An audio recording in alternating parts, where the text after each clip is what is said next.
হরে কৃষ্ণ বন্ধুরা, কেমন আছো তোমরা? আশা করি সবাই ভালোই আছো, আমিও ভালোই আছি। আজ চলে এসেছি তোমাদের সঙ্গে ভগবান জগন্নাথের ছান যাত্রার কিছু কথা নিয়ে। আমার সাথে থাকো।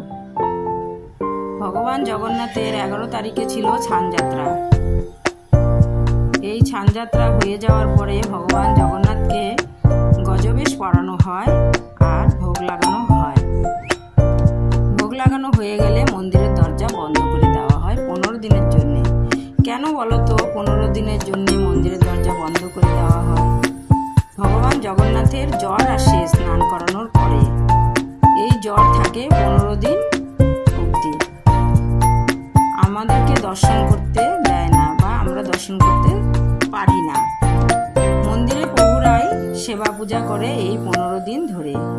রথের আগের দিন মন্দিরের দরজা খুলবে, তারপরে মন্দির মাজন হবে, পরিষ্কার হবে, আর রথের দিন জগন্নাথ বেরিয়ে পড়বে আমাদেরকে দর্শন দিতে। আমরাও সেই দর্শন করব। তাই 15 দিন ধরে সেবা পূজা হয়। এই 15 দিনের সেবা আমরাও একটা নিয়ে থাকি, আমিও একটা নিয়েছি, সন্ধ্যা 8টার ভোগ দেওয়ার। প্রতি বছরেই নেই, এই বছরও নিয়েছি।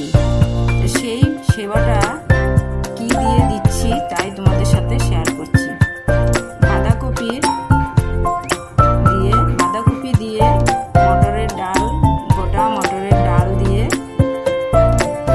পকোড়া।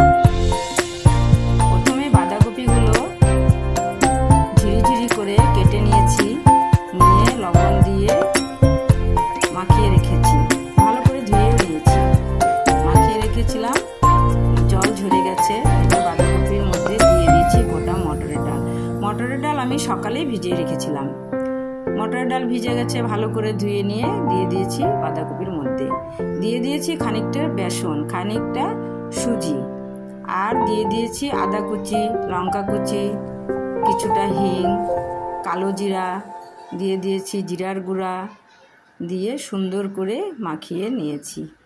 মাখানো হয়ে যাওয়ার পরে তাওয়া প্যানে দিয়ে দিয়েছি তেল গরম করতে। তেল গরম হয়ে গেছে, এই দেখো পকোড়াগুলো আমি দিচ্ছি।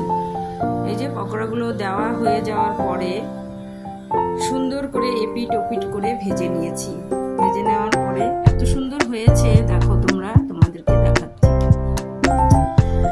তো প্রতি বছরই কিছু না কিছু দিই। প্রতিদিন এই খাবার তৈরি করি আমরা, ভগবানের জন্য ভোগ তৈরি করি। এই ভোগ 15 দিন ব্যাপী দিই। আজ দিচ্ছি বাঁধাকপির পকোড়া। দেখো, তোমরা দেখতে থাকো কত সুন্দর হচ্ছে এই গোটা মটরের ডাল আর বাঁধাকপি পকোড়া। এই যে পকোড়াগুলো হয়ে আসছে, হয়ে আসার পরে সুন্দর করে উল্টে পাল্টে দিব, দিয়ে নামিয়ে নেব। কত সুন্দর হয়েছে কালার, দেখো, দেখতে কত সুন্দর লাগছে। আমি তো প্রতি বছরই ভগবানের সেবা নেই 15 দিনের জন্যে। তোমরাও যদি মনে করো যে এই 15 দিন ভগবানের সেবা নিব, তোমরাও নিতে পারো। বানিয়ে না দিলেও কিছু ফলমূল ভগবানকে অর্পণ করতে পারো প্রভুদের দ্বারায়।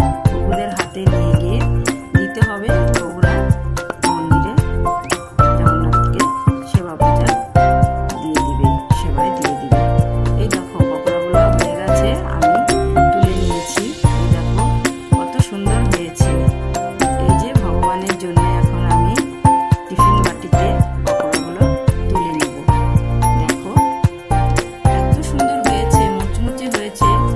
ভগবানের খুবই ভালো লাগবে এই ভোগ নিতে, এই পকোড়া খেতে। এই দেখো টিফিন বাটিতে আমি ভরে নিয়েছি বাঁধাকপির পকোড়া। তার সঙ্গে করেছিলাম কিছুটা গন্ধ পাতার পকোড়া। এই যে গন্ধ পাতার পকোড়াগুলো আমি দিয়ে দিব টিফিন বাটিতে। টিফিন বাটির মধ্যে ভরে নেব, নিয়ে ভগবানের জন্যে মন্দিরের উদ্দেশ্যে রওনা দিব। তাই তোমাদের সাথে শেয়ার করলাম। তোমাদের কার কেমন লাগলো কমেন্ট করো, শেয়ার করো। হরে কৃষ্ণ বলো।